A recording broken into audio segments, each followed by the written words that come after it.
Good evening to all. और आज की क्लास तो हम ईएमआई पे ही ले रहे हैं। कुछ डाउट्स हैं बच्चों के, कुछ इस तरह की चीजें। और उसके बाद इस वीक में जो और 4-5 क्लासेज होंगी इसी टाइम शाम को। कुछ तो एक दो आप चाहेंगे तो ग्रेविटेशन पे हो जाएंगे और एक दो आप चाहेंगे तो मैग्नेटिक इफेक्ट ऑफ करंट पे भी हो जाएंगे, क्योंकि वो आपका फिर सब्जेक्टिव पेपर में आना है। इस तरह से बता देना आप जो भी है। लेकिन आज हम एक फिनिशिंग क्लास ले रहे हैं ईएमआई पे। कुछ डाउट डिस्कशन एक दो बच्चों ने भेजे थे और इस तरह से। तो सबसे पहले तो मैं उस आखिरी सवाल पे आता हूं जो मैंने पिछली क्लास में होमवर्क में आपको दिया था, जो आपने अगर वीडियो में देखा हो। हम इस पे थे क्या, कुछ इस तरह का स्क्वायर बनाया था। yes, और उस स्क्वायर को डायगोनल के अबाउट रोटेट किया गया था with angular velocity omega. Diagonal के अबाउट रोटेट किया गया था विद एंगुलर वेलोसिटी ओमेगा। और इसकी एज लेंथ मुझे ध्यान नहीं है क्या दिया था, सपोज ए है, स्क्वायर लूप है। और इसमें मैग्नेटिक फील्ड लगा रखा है अंदर की तरफ, ये था। तो आपसे ये पूछा था कि जो इसमें ईएमएफ मैक्सिमम इंड्यूस होगा वो कितना होगा बताओ। और ये भी बताओ कि कैसे निकालते हैं वो मैक्सिमम ईएमएफ इंड्यूस। ये किया होगा शायद आप लोगों ने ट्राई, क्वेश्चन तो उसी दिन का दिया। एक मिनट, बी ओमेगा एन ये आया कैसे? वो तो एक जनरेटर में वो तो तब था जब एक सीधी कोइल है और इसके अबाउट घुमा रहे हैं, तो डायगोनल के अबाउट घुमा रहे हैं, फिर इसमें बी ओमेगा एन कैसे? या कोई फर्क नहीं पड़ता, कभी भी घुमा लो, बी ओमेगा एन आना है मैक्सिमम। बताओ, आपने कुछ इसमें देख के बताया है या वैसे बस बी ओमेगा एन जो हमने फॉर्मूला याद किया वो बता रहे हो आप सीधा?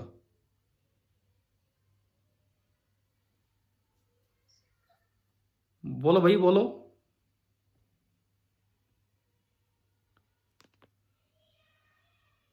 अरे जो मैं पूछ रहा हूं उसका जवाब दो यार।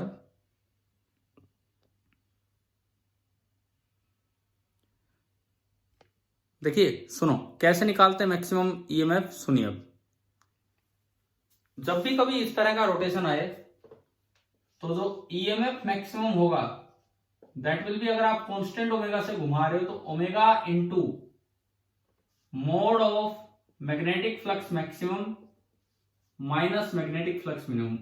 नेगेटिव फ्लक्स मिनिमम नहीं होता है, नेगेटिव केवल डायरेक्शन के साथ हो जाता है कि एरिया अपोजिट चला गया, ये है।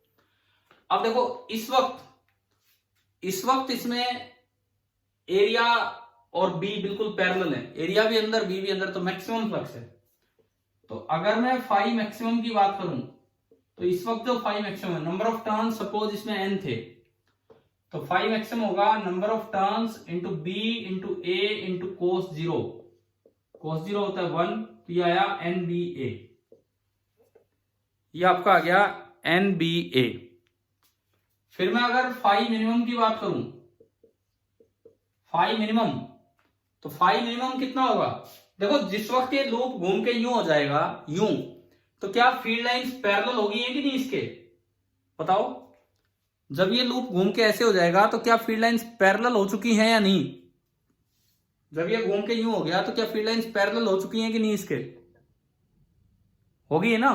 और अगर फील्ड लाइंस पैरेलल है तो एरिया परपेंडिकुलर हो गया, तो फ्लक्स मिनिमम बोला जाएगा 0। एक बार बता देना ये क्लियर हुआ कि नहीं, कैसे देखा हमने?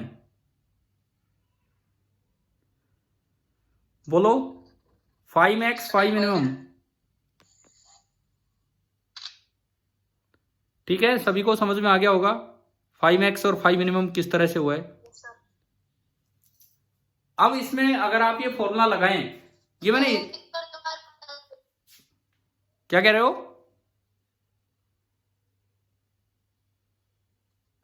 एक बार दोबारा बताते हो। एक मिनट रुको। अरे यार एक मिनट, अभी बताता हूँ। ये बीच में कहाँ चली जाती है आपकी स्क्रीन?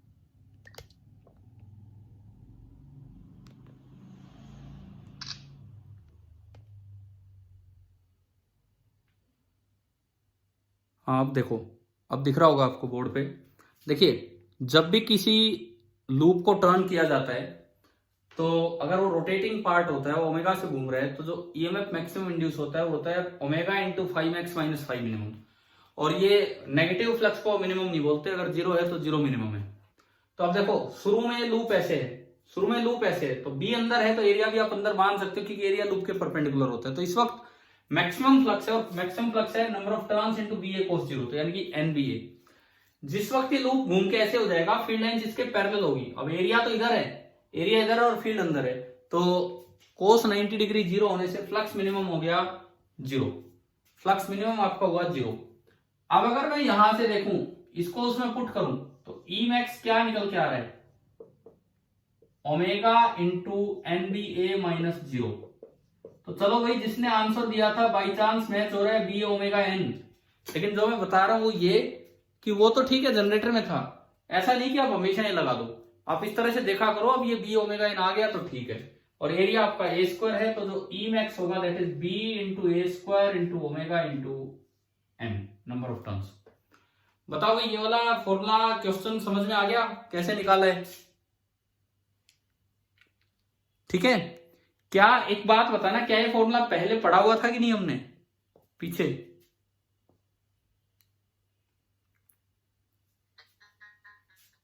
बोलो, क्या ये फॉर्मूला पीछे देखा हुआ था या नहीं?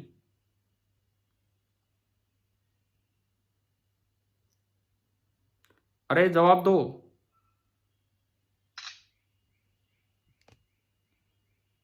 कि मेरी आवाज आ रही है कि नहीं? कोई आंसर ही नहीं आ रहा उधर से।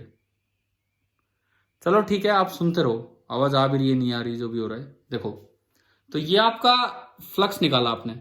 अब मैं कुछ और क्वेश्चंस लेता हूं जिसमें एक्चुअली एक दो बच्चों ने वो डाउट भेजे हैं, और वो 12th एनसीईआरटी बुक से हैं। चलो उनसे भी कुछ चीजें क्लियर हो रही होंगी, और फिर लास्ट में हम कुछ रूल से रिलेटेड पॉइंट आपको पढ़ा रहे होंगे। देखिए, ये दो तीन सवाल है, मैं ये लेता हूं यहां से। एक सवाल ये दिया गया है आपको क्वेश्चन, दरअसल ये ईएमआई के वो सवाल हैं जो 12th क्लास की एनसीईआरटी के एक्सरसाइजेज हैं, ये जो सवाल पूछ रहे हैं। तो ये जो भी हम क्वेश्चन ले रहे हैं उस एक्सरसाइज का 6.3 है। आप उसको छोड़ो, आपके पास बुक नहीं भी होगी तो मैं बता देता हूं क्या है। A long solenoid with 15 turns per centimetre, एक बड़ा सोलेनोइड दिया गया है, बड़ा है मतलब लेंथ वाइज ऐसे बड़ा है, 15 टर्न्स पर सेंटीमीटर, मतलब इसके ऊपर दुनिया भर के टर्न्स होंगे। ये लॉन्ग सोलेनोइड है, इसके ऊपर दुनिया भर के टर्न्स होंगे, लेकिन 1 सेंटीमीटर लंबाई के ऊपर अगर आप देखते हो तो जो नंबर ऑफ टर्न्स हैं 1 सेंटीमीटर लंबाई पे वो है 15। 1 सेंटीमीटर लंबाई पे जो नंबर ऑफ टर्न्स है वो आपके 15 है। तो आपसे पूछा गया है, इसमें बोला है कि एक स्क्वायर लूप रखा है इसके अंदर, एक स्क्वायर लूप रखा गया है, स्क्वायर नहीं सॉरी स्मॉल लूप रखा गया है 2 सेंटीमीटर स्क्वायर का। और किस तरह रखा गया है वो दे रखा है कि नॉर्मली एक्सिस के नॉर्मल, तो ये एक्सिस है तो इसके नॉर्मल एक स्मॉल लूप रखा गया है, 2 सेंटीमीटर स्क्वायर उसका एरिया है, ये दिया गया है आपको। और पूछा गया है कि अगर सोलेनोइड में जो करंट है वो 2 एम्पियर टू 4 एम्पियर तक बढ़ गया इन 0.1 सेकेंड, ये गिवन इंफॉर्मेशन है, तो आपको बताना है कि what is the induced EMF in the loop, मतलब करंट इज चेंजिंग। इस लूप में जो ईएमएफ इंड्यूस हुआ होगा वो कितना हुआ होगा जब ये करंट बदल रहा है, जब ये करंट बढ़ रहा है। तो हाँ जी बताओ कैसे करें?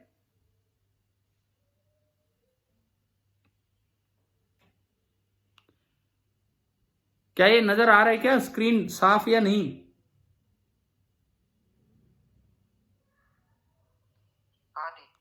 ठीक है, नहीं एक बच्चे ने मैसेज भेजा कि क्लियर नहीं दिख रहा है इसलिए बोल रहा हूं।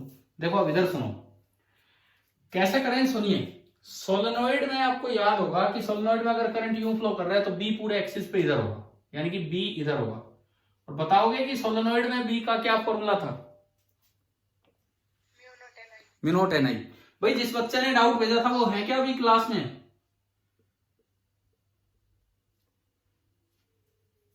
पता नहीं है कि नहीं, कोई बात नहीं। अब देखिए इधर आपका बी होगा mu not into N into I, ये बी है। अब एन कितना? एन होता है number of turns per unit length, तो 15 टर्न है 1 सेंटीमीटर लेंथ में, यानी कि 10 की पावर माइनस 2 मीटर लेंथ में, तो ये हो गया 1500 metre inverse. Number of turns per unit length, जब 1 सेंटीमीटर में 15 है तो 100 सेंटीमीटर में 1500 हो जाएंगे, ये आ गया।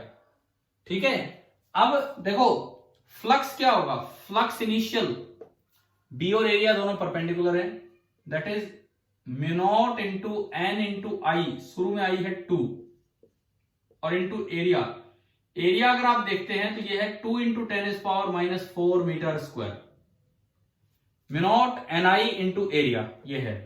Flux final mu not into N into current हो गया 4 और एरिया वही है लूप का, और ये जो चेंज हुआ है ये 0.1 सेकेंड में हुआ है। तो जो ईएमएफ इंड्यूस होगा, ईएमएफ इंड्यूस आप उसे लिख सकते हो, ये एवरेज ईएमएफ होता है change in flux five minus initial upon time taken. अब फाइनल माइनस इनिशियल करोगे तो म्यू नॉट एनए तो कॉमन आ गया, म्यू नॉट एनए को कॉमन आ गया, एंड 4 - 2 अपॉन 0.1, 4 - 2 इज 2 और ये 0.1 ऊपर गया 20, तो 20 into mu not into N into A. Mu not की वैल्यू कितनी होती है 4 पाई इंटू 10⁻⁻⁷, 4 पाई इंटू 10⁻⁻⁷, ये होता है म्यू नॉट। एन की वैल्यू आपने ऊपर निकाल ली, ए ये लिखा हुआ है, तो यहां से आप कैलकुलेट कर लोगे। बताओ ये वाला सवाल आ गया समझ, कैसे ईएमआई का यूज हुआ और कैसे पिछले चैप्टर का मतलब बी के फील्ड सोलेनोइड के फॉर्मूले का भी यूज हो गया। क्लियर है ये वाला क्वेश्चन? ठीक है, फिर एक और जो क्वेश्चन भेजा था वो मैं डिस्कस कर रहा हूं बिकॉज सबके लिए अच्छा ही रहेगा वो सवाल भी। देखिए वो भी एक अच्छा सवाल है, क्वेश्चन नंबर 6.6। देखते हैं अब ये क्वेश्चन क्या है। इसमें बल्कि 3-4 सवाल पूछे गए। इसमें कहता है circular coil of radius 8 centimetre and 20 turns. ये कोई सर्कुलर कॉइल है, इसका रेडियस है 8 centimetre and number of turns है 20, ये आपको दिया गया है। एंड इसमें बोला गया है is rotated with N angular frequency, sorry rotated about it's vertical diameter with N angular speed of 50 radian पर सेकेंड। ये है इसका वर्टिकल डायमीटर, इसके अबाउट इसको घुमाया जा रहा है with angular speed of 50 radian पर सेकेंड। ओमेगा आपको दे दिया, या आपको ओमेगा दे दिया। उसके बाद देखें in a uniform horizontal magnetic field of magnitude 3 × 10⁻⁻² tesla. एक हॉरिजॉन्टल मैग्नेटिक फील्ड है 3 × 10⁻⁻² टेस्ला, ये आपको दिया गया है बी, 3 × 10⁻⁻² टेस्ला। अब ये लिखता है ऑब्टेन द, अब देखो कई बातें पूछी हैं, एक तो पूछा है मैक्सिमम ईएमएफ इंड्यूस, एक पूछा है एवरेज ईएमएफ इंड्यूस, एक पूछा है अगर इसकी रेजिस्टेंस 10 ओम है, इस लूप की रेजिस्टेंस है 10 ओम, तो एक आपसे पूछा है कि power consume average power loss, और एक पूछा है कि ये पावर आई कहां से। 4 सवाल पूछ रखे हैं। पहला सवाल ई मैक्स, क्या फॉर्मूला पढ़ा था हमने ई मैक्स का अभी थोड़ी देर पहले भी,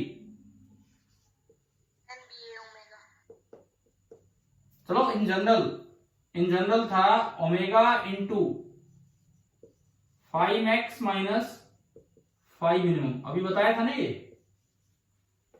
ठीक है, तो इस वक्त अगर आप देखते हो मिनिमम फ्लक्स है। क्यों मिनिमम फ्लक्स है? क्या जो फील्ड लाइन है वो लूप को टच करते हुए नहीं निकल रही है या क्रॉस कर रही है? टच कर रही है, तो इस वक्त तो 0 हो गया। मैक्सिमम तब होगा जब ये यूं घूम जाएगा और वो b × a होगा, तो ये NBA, तो ये आया तो वही BA ओमेगा n। आपको b दे रखा है 3 × 10⁻⁻²। एरिया यहां से निकाल लोगे πr² से, इसको मीटर में कन्वर्ट करके। ओमेगा वो दे रखा है SI यूनिट में, नंबर ऑफ टर्न्स है 20। तो चलो ई मैक्स का तो आंसर ये आ जाएगा। फिर इन्होंने सेकंड पार्ट में पूछा है एवरेज ईएमएफ इंड्यूस कितना होगा, वो कैसे बताएं बताओ। एवरेज ईएमएफ इंड्यूस जो दूसरे पार्ट में पूछा है, बताओगे, जवाब दोगे, कैसे निकालें? देखो ये सिंपल एक जनरेटर की तरह होता है।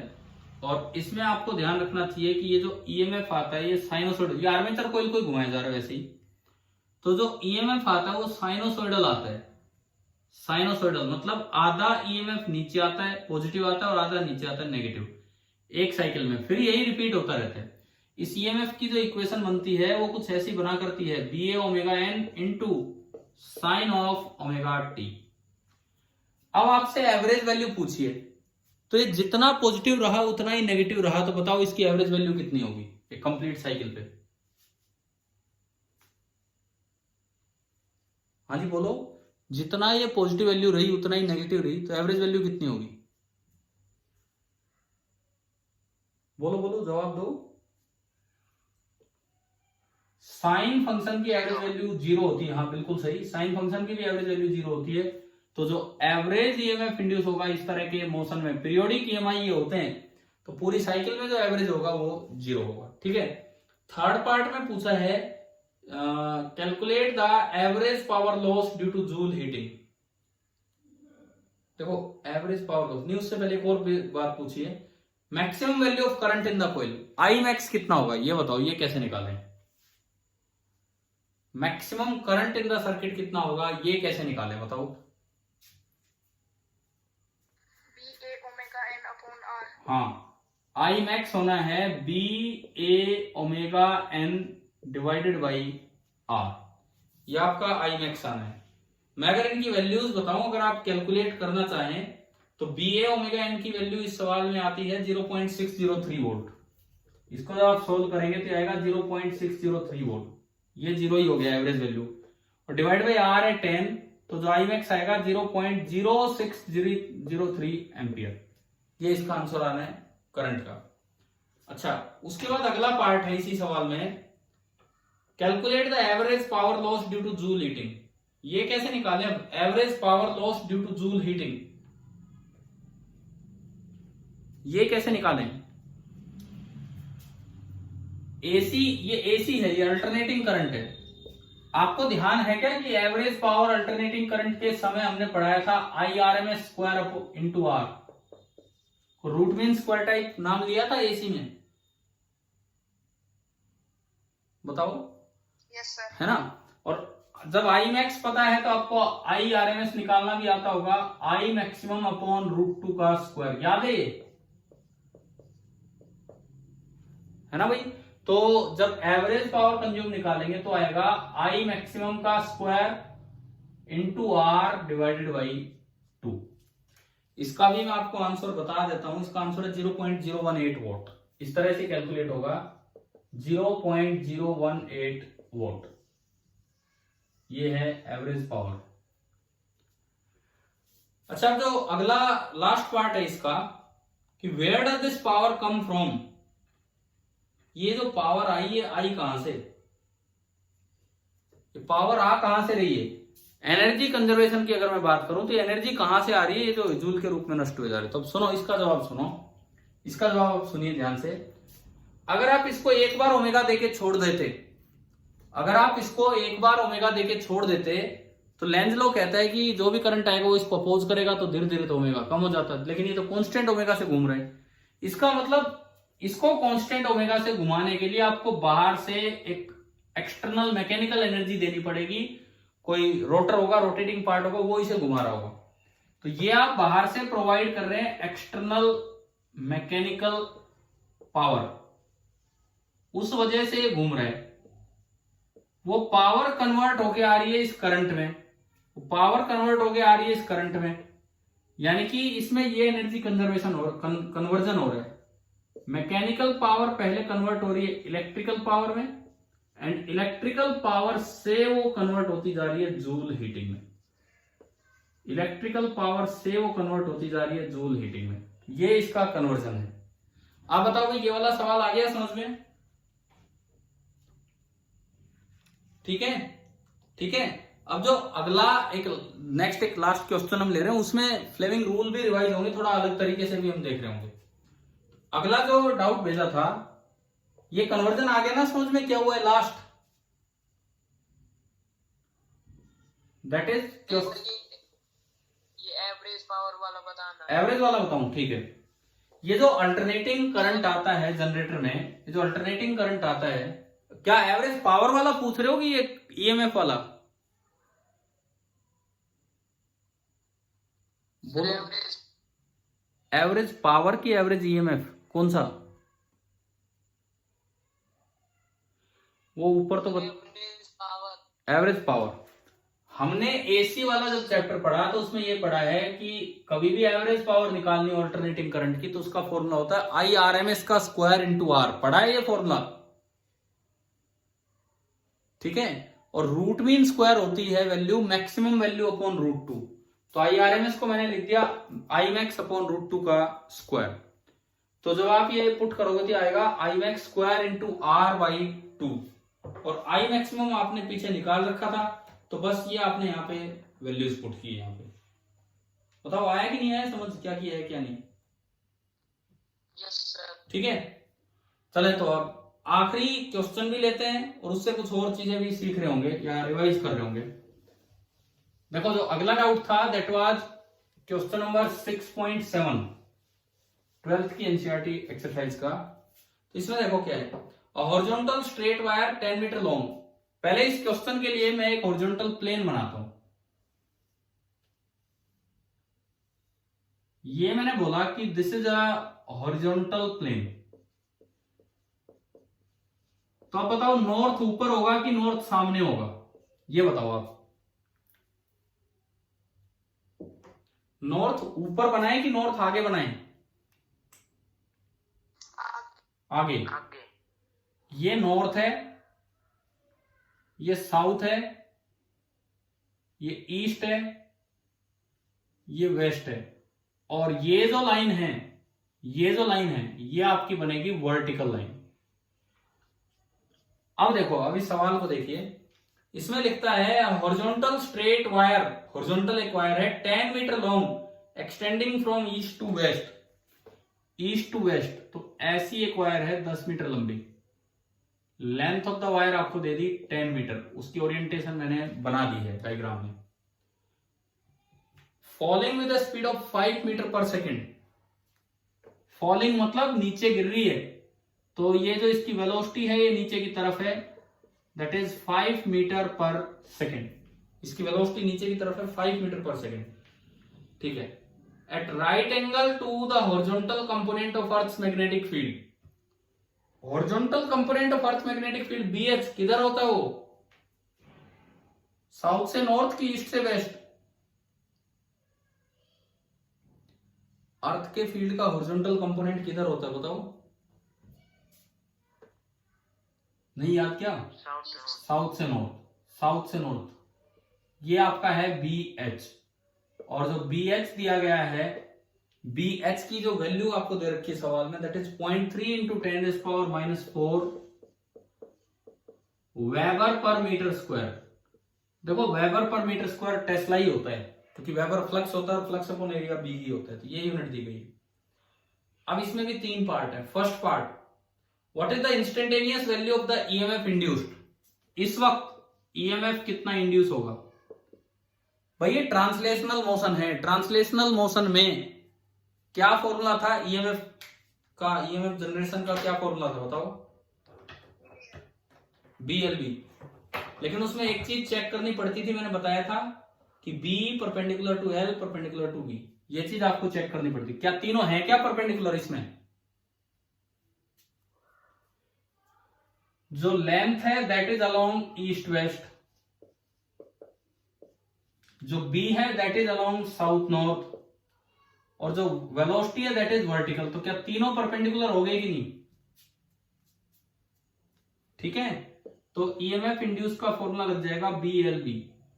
B आपको दिया है 0.3 इंटू 10⁻⁻⁴, लेंथ दी है 10 और V है 5, 5 3 15, 1.5 इंटू 10⁻³ वोल्ट, और you can say 1.5 milli volt.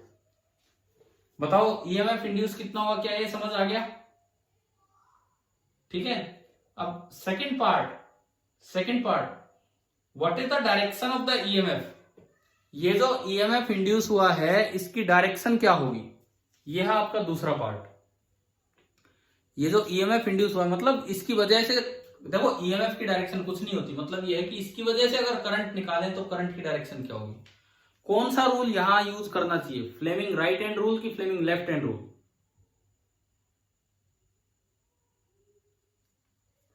बताओ। लेफ्ट बोला आपने, लेफ्ट तो गलत जवाब है। लेफ्ट हैंड रूल तब यूज करते हैं जब एक करंट कैरिंग वायर को मैग्नेटिक फील्ड में रखा जाए और उस पर फोर्स निकालना हो। राइट हैंड रूल तब यूज करते हैं, राइट हैंड रूल तब यूज करते हैं जब एक वायर मूविंग वायर हो फील्ड में तो उस पर करंट इंड्यूस निकालना। तो यहां कौन सा रूल यूज होगा, कौन सा रूल यूज होगा यहां पे? Fleming's right hand rule. Right hand rule देखिए, राइट हैंड रूल बताओगे भाई? आवाज देखो मेरी, अब सुन, अब जैसी भी आ रही है नेटवर्क के अकॉर्डिंग ही आ रही है, जैसी भी आप आ रही है सुनो अब आप, नहीं तो मैं बोल दूंगा इधर, लिख दूंगा मतलब यहां पे। तो अब अगर पूछा है बी पार्ट में डायरेक्शन ऑफ ईएमएफ इंड्यूस, तो डायरेक्शन ऑफ ईएमएफ का मतलब होता है, डायरेक्शन ऑफ ईएमएफ का मतलब होता है direction of current. Direction of EMF का मतलब होता है डायरेक्शन ऑफ करंट। ईएमएफ की अपनी तो कोई डायरेक्शन है नहीं। तो फ्लेमिंग राइट हैंड रूल अगर आपको लगाना आता है तो बताओ पहली उंगली किधर करनी होती है? पी की तरफ। पहली उंगली मैग्नेटिक फील्ड की तरफ, ठीक है। दूसरी उंगली, दूसरी उंगली करंट की डायरेक्शन देगी, करंट की डायरेक्शन देगी, और अंगूठा आपको करना है मोशन की तरफ। तो इसमें देखो पहली उंगली बी की तरफ, बी आगे है, अंगूठा मोशन की तरफ तो अंगूठा नीचे किया, तो ये जो दूसरी उंगली है ये वेस्ट टू ईस्ट गई कि ईस्ट टू वेस्ट? बताओ, वेस्ट टू ईस्ट गई या ईस्ट टू वेस्ट?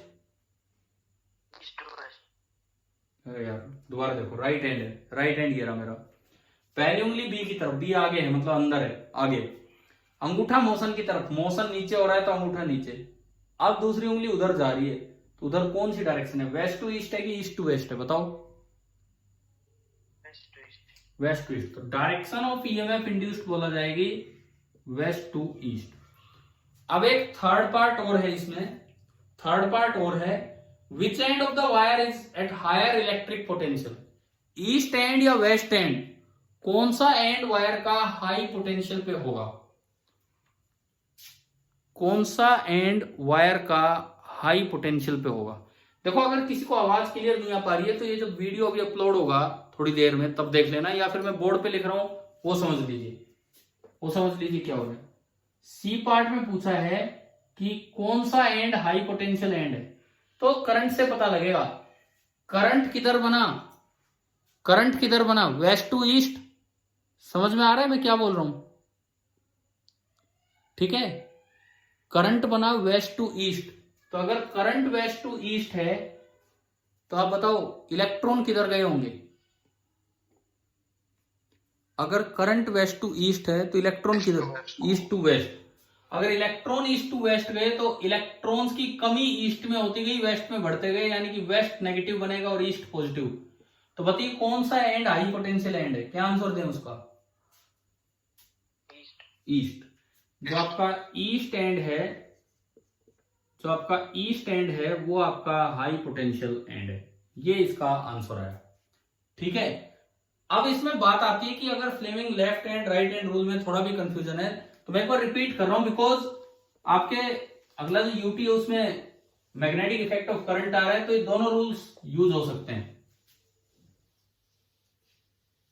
देखिए कैसे क्या है ये सुने। एक है आपका फ्लेमिंग्स लेफ्ट हैंड रूल, पहले हम उसे पढ़ लेते हैं। फ्लेमिंग्स लेफ्ट हैंड रूल, इसका पर्पस क्या है, क्या बताने के काम आता है ये? क्या बताने के काम आता है? ये बताता है direction of force on A current carrying wire, direction of force on A current carrying wire placed in a magnetic field. जैसे सपोज कीजिए ये करंट कैरिंग वायर है, इसमें करंट जा रहा है ऊपर की तरफ, करंट कैरिंग वायर है जिसमें करंट जा रहा है ऊपर की तरफ, और मैंने मैग्नेटिक फील्ड लगा दिया अंदर की तरफ। ये मैग्नेटिक फील्ड है अंदर की तरफ, तो इस पे फोर्स बताना है किधर होगा, बताओगे? फ्लेमिंग लेफ्ट हैंड रूल से। लेफ्ट हैंड रूल क्या बताता है? लेफ्ट हैंड रूल के अकॉर्डिंग जो आपकी फर्स्ट फिंगर होगी, फर्स्ट फिंगर वो किस डायरेक्शन में, बोलो? First finger of left hand along B, second finger ये किस डायरेक्शन में करनी है? करंट की डायरेक्शन में। तो thumb it will give the direction of force, it will give the direction of force. ये है, इसमें करो, इसमें करो। देखो लेफ्ट हैंड लेना है, राइट हैंड नहीं, लेफ्ट हैंड ये वाला। पहली उंगली बी की तरफ, दूसरी उंगली करंट की तरफ, तो अंगूठा किधर गया? दिख गया आपको? नजर आ गया क्या इसमें? तो इसमें अगर मैं फोर्स बनाऊं, इस पे अगर मैं फोर्स बनाऊं तो जो फोर्स लगेगा वो इधर की तरफ लगेगा, जो फोर्स लगेगा वो इधर की तरफ लगेगा। एक बार बताओगे क्या फ्लेमिंग लेफ्ट हैंड रूल समझ में आ गया है? ठीक है। Yes sir. अब इसका है ना, जैसे कई बार ये भी बना के रखते हैं, नाम भी आपने सुना होगा पाम रूल। में बहुत ज्यादा तो यार ये पढ़ाता नहीं हूं, क्योंकि 11th-12th में जब आप जाओगे तो ना तो लेफ्ट हैंड ना राइट हैंड, कोई रूल इतना ज्यादा यूज नहीं होता। वहां अपने क्रॉस प्रोडक्ट वाले रूल यूज होते हैं, L cross B, L vector ऊपर बी अंदर, तो एल क्रॉस बी। तो हमारी तो आदत उसी से करने की हो जाती है 11th-12th में। बाकी ये रूल तो काम आते ही हैं, क्योंकि ये रूल लगते तभी जब 90 डिग्री एंगल हो, और वो क्रॉस प्रोडक्ट वाले किसी भी एंगल पे लग जाते हैं। अच्छा, इक्विवेलेंट पाम रूल क्या है? Equivalent palm rule left hand को राइट हैंड में कन्वर्ट कर देता है। बहुत ज्यादा भी ऐसे रूल याद करने की जरूरत नहीं है, पता नहीं कितने रूल्स हैं, बनते रहते हैं, पर फिर भी चलो बता देता हूं, कभी आप पढ़ लो इक्विवेलेंट पाम रूल। देखो अभी आपने देखा, देखो पहली उंगली बी की तरफ, दूसरी उंगली करंट की तरफ, तो अंगूठा आपको क्या दे रहा है? फोर्स की डायरेक्शन। बिल्कुल इसके इक्विवेलेंट पाम रूल ऐसे होता है कि आप राइट हैंड को यूं कर लो, राइट हैंड को यूं सीधा, देखो यूं बिल्कुल सीधा। अब ये जो डायरेक्शन है सामने वाली, फ्रंट डायरेक्शन, जो जिधर आपका हाथ जाता हुआ दिख रहा है, ये आगे वाली डायरेक्शन, ये करो बी की तरफ, अंगूठा करो करंट की तरफ, तो जो पाम है, हथेली है, वो आपको फोर्स की डायरेक्शन देगी। ये भी लगा लो, सेम आएगा। जो आपका हाथ है वो आप कीजिए बी की तरफ, बी किधर है बताओ? बी किधर है इसमें? अंदर। तो मैंने हाथ को इनवर्ड किया, करंट को अपवर्ड, करंट की डायरेक्शन में अंगूठा, अंगूठा अपवर्ड। तो बताओ पाम की डायरेक्शन क्या आ रही है? हथेली उधर की तरफ बन रही है कि नहीं? ठीक है। इक्विवेलेंट पाम रूल ये है, इतने भी ज्यादा याद रखने की जरूरत नहीं है, बट कहीं पाम रूल आप पढ़ लो तो ये भी आप अप्लाई कर सकते हो। लेकिन इनसे और उनसे मैं कह रहा हूं क्रॉस प्रोडक्ट वाले रूल से काम चलता है फाइनली आगे। फिर भी आप दोबारा सुन लो, और ये देखो सारी डायरेक्शन सेम है। मैंने ऐसे किया था, अभी ऐसे किया था, ऐसे सुनो, पहली उंगली बी की तरफ, तो इसमें देखोगे तो हाथ की डायरेक्शन बी की तरफ है। दूसरी उंगली करंट, तो इसमें देखोगे राइट हैंड में तो अंगूठा ऊपर जा रहा है, करंट अंगूठा उसमें फोर्स देता है, तो इसमें देखोगे तो हथेली उतर जा रही है। तो ये तो कितने ही रूल आप बनाते रहो, बट जो ओरिजिनल रूल बनाया था वो फ्लेमिंग ने बनाया था, इसलिए इस तरह से। तो अभी आप बताओ कि आपको लेफ्ट हैंड रूल समझ में आ गया, फ्लेमिंग्स लेफ्ट हैंड रूल? ठीक है। अगर आप फ्लेमिंग्स राइट हैंड रूल की बात करते हैं, जो आपने इस लेक्चर में यूज भी किया था, तो वो किस लिए आता है? वो किसके काम आता है? वो निकालने के काम आता है direction of induced current in a wire moving in a magnetic field. ये काम आता है, डायरेक्शन ऑफ इंड्यूस्ड करंट किधर होगी, और इसमें राइट हैंड यूज होगा। अब इंड्यूस्ड करंट की डायरेक्शन तो आपको निकालनी है, तो दूसरी उंगली जो है वो आपको करंट की डायरेक्शन देगी, will give the direction of I. और थंब को आपको कर लेना है फोर्स, मतलब मोशन किधर हो रहा है, थंब को आपको करना है डायरेक्शन ऑफ मोशन में, थंब को आपको कर लेना है डायरेक्शन ऑफ मोशन में। सपोज कीजिए मैं यही एग्जांपल लूं, यही एग्जांपल, और वायर को जिधर फोर्स है, मैं कह रहा हूं कि मैं इधर मोशन दे रहा हूं, बी अंदर की तरफ ही है। अब बताओ करंट कैसे इंड्यूस होगा। अब देखना है कि करंट कैसे इंड्यूस होगा। पिछली बार करंट ऊपर था, बी अंदर था, तो फोर्स इधर लगा। इस बार मैं कह रहा हूं मैं फोर्स इधर लगा के ले जा रहा हूं, तो बी किधर इंड्यूस होगा। लगाएंगे right hand rule. Right hand rule, पहली उंगली इस तरह से कर लेनी है, पहली उंगली बी की तरफ, ठीक है, अंगूठा मोशन की तरफ, अंगूठा यूं, तो दूसरी उंगली नीचे बनी। तो आप देखो करंट किधर इंड्यूस हो रहा है, जो करंट इंड्यूस होगा वो नीचे होगा। तो दोनों सिचुएशंस में अपोजिट करंट है। यहां जब करंट ऊपर था तब फोर्स इधर लगा, लेकिन आप खुद फोर्स इधर लेके आओगे तो करंट ऊपर नहीं आएगा, बल्कि करंट किधर आएगा, नीचे आएगा। तो दोनों में सिमेट्री नहीं है, दोनों सिचुएशंस में एंटी सिमेट्री, एसिमेट्री है। समझ में आया क्या बताया है? ठीक है, क्लियर है, बोलो। ठीक है, और वो पाम रूल आप यहां भी बना सकते हो, लेकिन फिर क्या फायदा है, और ज्यादा कंफ्यूज हो गए। ऐसा ही सेम पाम रूल अगर आपको लेफ्ट हैंड और राइट हैंड फिंगर्स वाले रूल आते हैं फ्लेमिंग के, तो और दुनिया भर के रूल्स हैं। कहीं पे स्नो रूल, कहीं एम्पियर स्विंग रूल, दुनिया भर के वो फील्ड निकालने के लिए, कोई किसी चीज के लिए। जब हम 12th में जाते हैं तो एक ही रूल बहुत रहता है, क्रॉस प्रोडक्ट ऑफ वेक्टर्स का, राइट हैंड थंब रूल, और फॉर्मूला में याद होते हैं, तो उन्हीं से सारी चीजें निकलती रहती हैं। तो चलिए आप ये बताओ, क्या EMI का ये लेक्चर और ये डाउट्स जिन भी बच्चों के थे, ये सभी को समझ में आ गए? क्या डिस्कस किया हमने? ठीक है, कल की